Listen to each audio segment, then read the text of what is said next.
আজ আমি তোমাদের সাথে শেয়ার করব একেবারে একটা নতুনত্ব রেসিপি মিষ্টি কচুরি। তোমরা অনেক রকমের কচুরি খেয়েছো আজ পর্যন্ত, কিন্তু এই কচুরি রেসিপিটি একদমই আলাদা।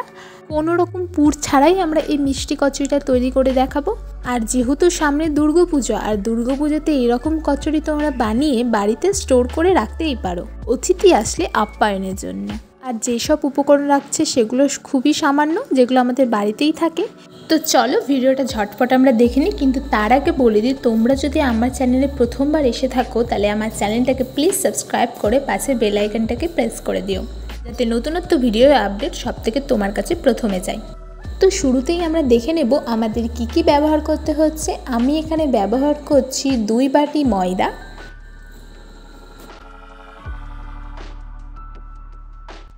সামান্য কালো জিরে, স্বাদ অনুযায়ী লবণ,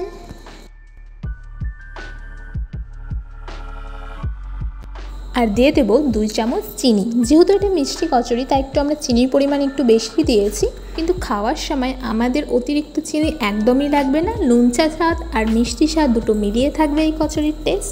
এইবার আমি এখানে ব্যবহার করছি সাদা তেল, প্রায় 4 চামচের মতো আমি এখানে সাদা তেল ব্যবহার করেছি।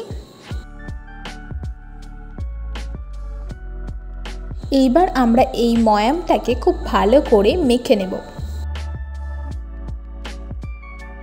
একদম ঝরঝরাভাবে আমাদের এই ময়ামগুলোকে মেখে নিতে হবে, যাতে আমাদের হাতে একদম মুঠোভাবে হয়ে যায়। তাহলে আমরা বুঝবো যে আমাদের ময়াম একদম পারফেক্ট হয়েছে। আর যদি তোমাদের মুঠোভাবে না হয় তার মানে বুঝতে পারবে তোমাদের ময়াম এখনও পারফেক্ট হয়নি, তোমরা ইনগ্রিডিয়েন্টসগুলোকে আরেকটু বাড়িয়ে তুলবে।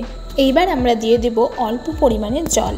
জল অবশ্যই অল্প অল্প করে দেওয়ার চেষ্টা করবে, কারণ একেবারে দিয়ে দিলে গলা গলা টাইপ হয়ে যাবে। আমরা এখানে গলা গলা টাইপ একদমই বানাবো না, আমরা এখানে বানাবো সামান্য শক্ত টাইপ আটাটাকে।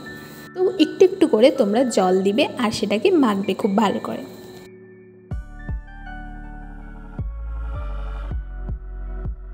তো আমাদের মাখা একদম হয়ে গেছে। এইবার এটাকে আমরা প্রায় 15 মিনিটের মতো ঢেকে রেখে দেব। তো 15 মিনিট পর আমরা চলে এসেছি, আর তোমরা দেখতেই পাচ্ছ আমাদের আটাটা খুব ভালোভাবে অ্যাবজর্ব করে নিয়েছে সব উপকরণগুলো।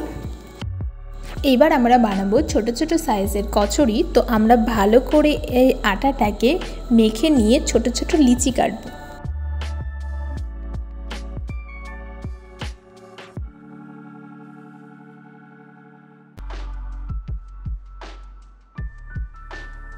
তো তোমরা ভিডিও দেখে বুঝতেই পারছো আমি কিভাবে লিচিগুলো কেটেছি। এইবার আমরা ছোট ছোট সাইজের কচুরিগুলোকে বেলে নেব ঠিক এই রকমভাবে।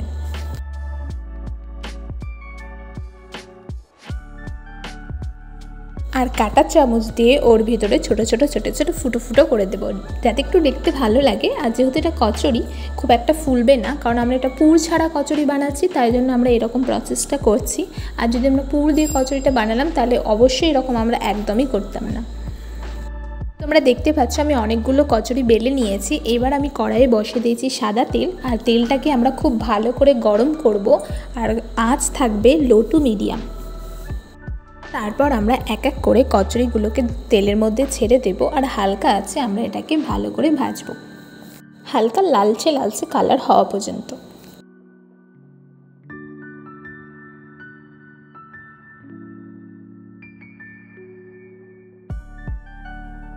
তো আমাদের কচুরি প্রায় হালকা একটু লালচে কালার চলে এসছে। তো আমরা এটাকে একটা জায়গাতে তুলে রাখলাম। এইভাবে আমরা অনেকগুলো কচুরি ভেজে নিয়েছি।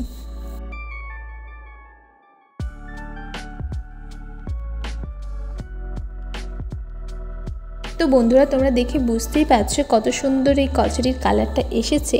আর সামান্য ইনগ্রেডিয়েন্টস দিয়ে আমরা এই কচুরিটা বানিয়েছি। তোমরা অবশ্যই দুর্গাপুজোতে বা তোমাদের বাড়িতে কোনো ফাংশন থাকলে তোমরা সন্ধ্যাবেলা করে ইচ্ছে করলে তোমরা অবশ্যই এভাবে করে বানিয়ে খেতে পারো। তো আমার এই মিষ্টি কচুরির রেসিপিটা তোমাদের কেমন লেগেছে প্লিজ একটা ছোট করে কমেন্ট করে দিও, আর ভিডিওটি ভালো লাগলে লাইক করে দিও। আর আবারও বলছি, চ্যানেলে যদি প্রথম হয়ে থাকো প্লিজ চ্যানেলটাকে সাবস্ক্রাইব করে দিও। দেখা হচ্ছে পরবর্তী কোনো ভিডিওতে।